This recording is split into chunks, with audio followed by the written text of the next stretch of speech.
A near surface burst of explosions of weapons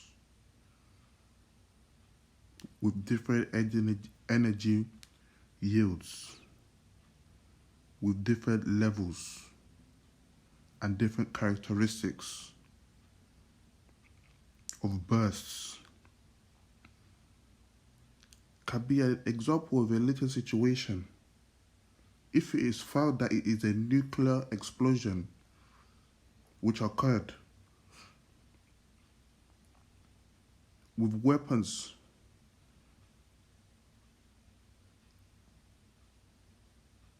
that are approximately equivalent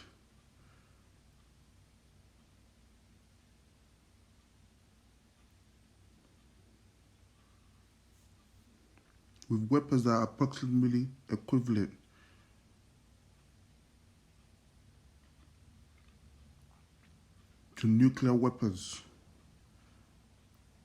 that are being detonated without following laws. And these type of technical weapons produce similar blasts that have a phenomena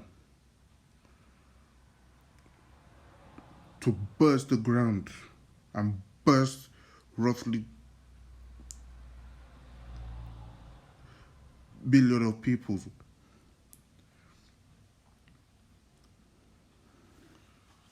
And these are the formation. These are the formations of bursts that have a respective height from a respective height before it reaches the ground with the optimum amount of effect,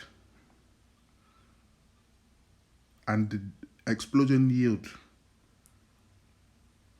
will be determined by the nature of the target.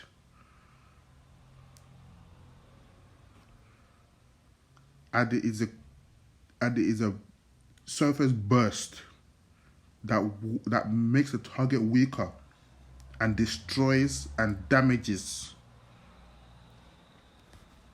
totally destroys and damages, and overpressures with a dynamic pressure, and also increases the damage areas to extend a larger range of surface bursts. The variation of the blast characteristics can occur at different heights where it's conveniently represented of the curves of the surface area of the earth, and is prepared for various properties and peak overpressure, peak dynamic pressure, time arrival, and phase duration of the burst, and it will be presented later. And the values can be determined from the curves and the application of the appropriate factors for any explosion and height of the burst. The phenomena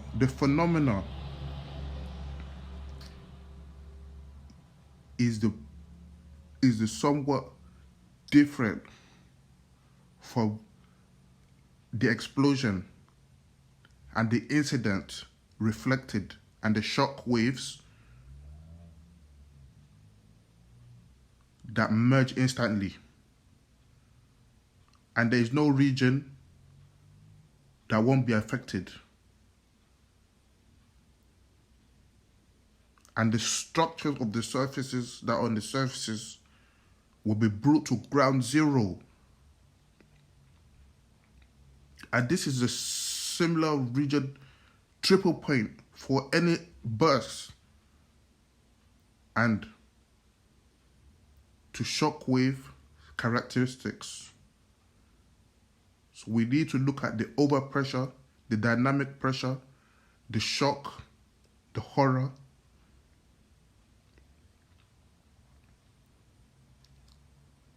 and what is corresponding. Because it can leave a decay in a manner that it will be immediate.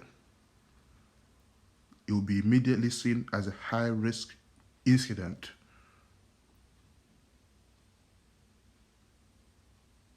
Because we're forgetting that this world is a hemisphere. So, as the world is curving, the surfaces essentially leave a vertical and transient. Winds can carry and blow in a horizontal direction.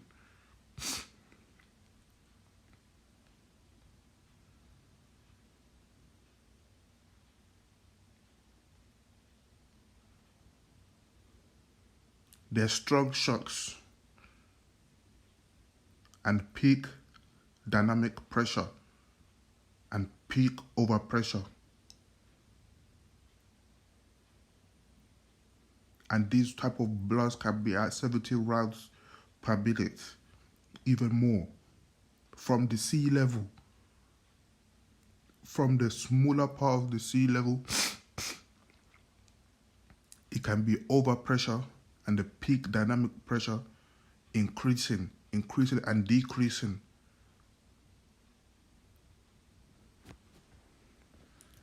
And at different velocities, maximum velocity, which can't be calculated, but if you put it into a calculation based on feet per second, based on miles per hour, the velocity is very high. Especially if it's being dropped from high altitude. If it's being dropped from high in the sky, it's going to affect the pressure and the shock wave. If it's a fireball that is approximately spherical from a high altitude, that is elongated vertically, the weapon will leave debris. And if it's heated,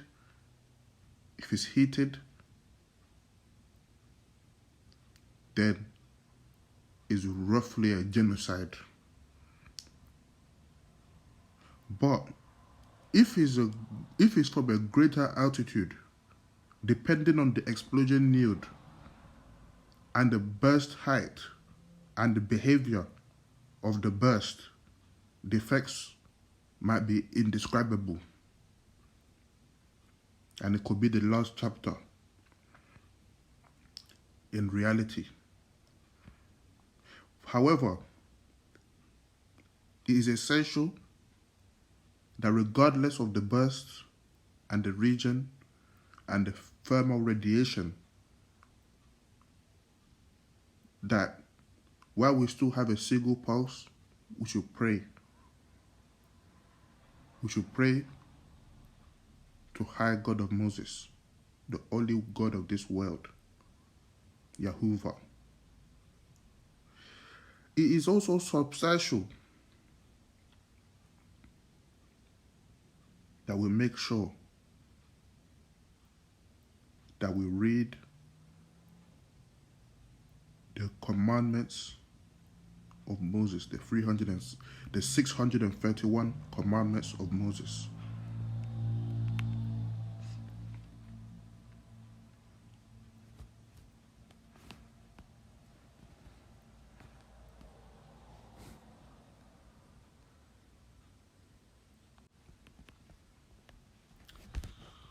After 400 years of servitude,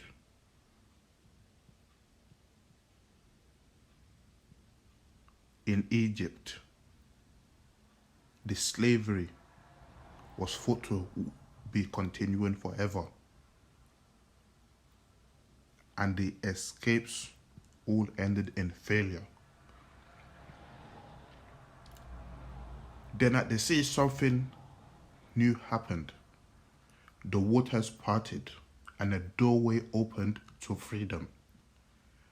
A time comes in each of our lives where we stand again at the sea, trapped and frightened, enclosed by an army of dangers, depression, fear, addiction, hunger, anger, illness, loneliness, shame. Each of us is pursued by enemies, both real and imagined, and the sea is the unknown, stretched out, forbidden before us. For us to understand the cross-country impacts, we need to understand the interdisciplinary approach, bringing together experts from different disciplines with different degrees, with comprehensive understanding of the war and its impact. We need to understand the possible situations of all the aspects of the war by approaching it from a historical, political, psychological, literary, economic, and technological angle. We need to strive for an ambitious survey of the war's impact across a number of disciplines and across a number of states. The interdisciplinary approach is dealing with the war, the coming war, and the current war to concentrate on the particular discipline. For us to have a broad interdisciplinary introduction for the war, for its cultural, economic, and technological impacts. If, for example,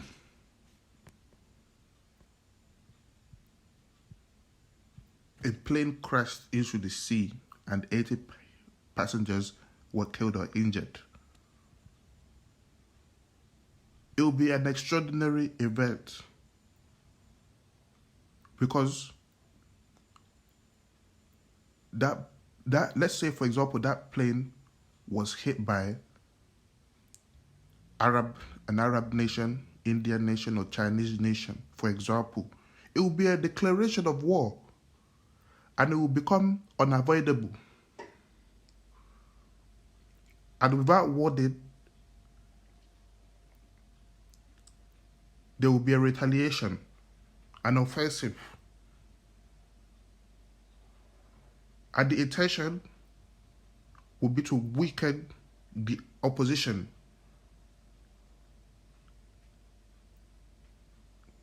And the orders will be given through to break through the enemy's walls and leave an unlimited impact, which will drain them to the ground.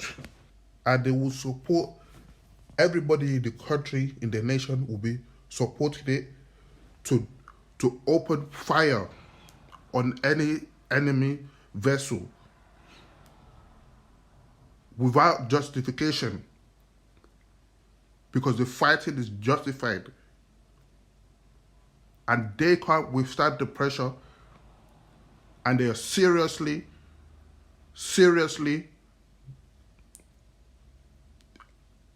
damaged in a vast way because the quantities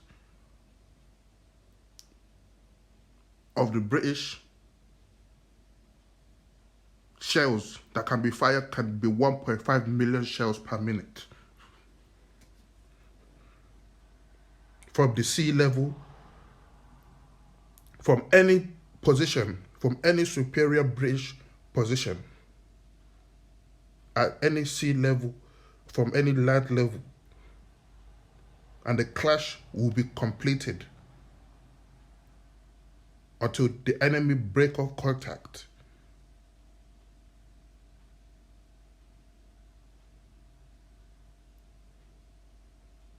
without restrictions, without quantitative restrictions.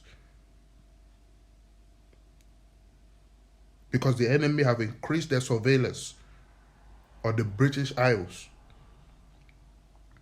And it's not long before we launch a major strength attack on any enemy such as Russia, India, China, or any Arab nation. Joel chapter 3 verse 12 to 14. Let the nations stir themselves up and come up to the valley of Jehoshaphat, for there I will sit to judge all the surrounding nations. Put in the sickle, for the harvest is ripe. Go in, tread, for the winepress is full. The vats overflow, for their evil is great. Multitudes, multitudes in the valley of decision, for the day of the Lord is near in the valley of decision.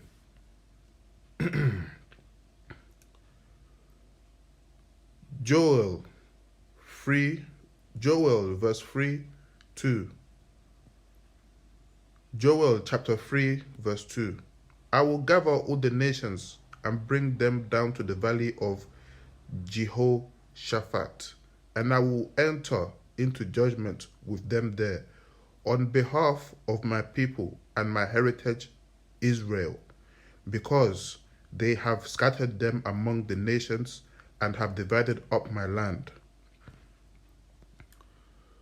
2 Chronicles chapter 35 verse 22. Nevertheless, Josiah did not turn away from him, but disguised himself in order to fight with him. He did not listen to the words of Necho from the mouth of God, but came to fight in the plain of Megiddo. Isaiah 13:6. Wail, for the day of the Lord is near. As destruction from the Almighty, it will come. Isaiah 13:9. Behold, the day of the Lord comes cruel, with wrath and fierce anger, to make the land a desolation and to destroy its sinners from it. Zechariah 14, 1 to 21. Behold, a day is coming for the Lord when the spoil taken from you will be divided in your midst. For I will gather all the nations against Jerusalem to battle, and the city shall be taken, and the houses plundered, and the women raped. Half of the city shall go out in exile, but the rest of the people shall not be cut off from the city. Then the Lord will go out and fight against those nations, as when he fights on a day of battle. On that day his feet shall stand on the Mount of Olives that lies before Jerusalem on the east, and the Mount of Olives shall be split in two from east to west by a very wide valley, so that one half of the mount shall move northward, and the other half southward.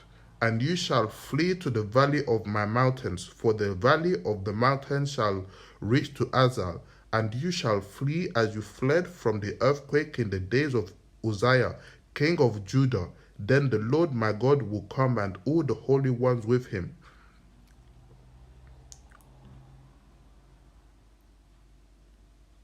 Daniel 11:40. At the time of the end, the king of the south shall attack him, but the king of the north shall rush upon him like a whirlwind, with chariots and horsemen, and with many ships. And he shall come into countries, and shall overflow and pass through. Holy, holy, holy, holy, holy, holy, holy is the Lord God Almighty. Without accepted offering, holy, holy, holy, holy, holy, holy, holy is the Lord God Almighty. God bless the wine. God bless the biscuit.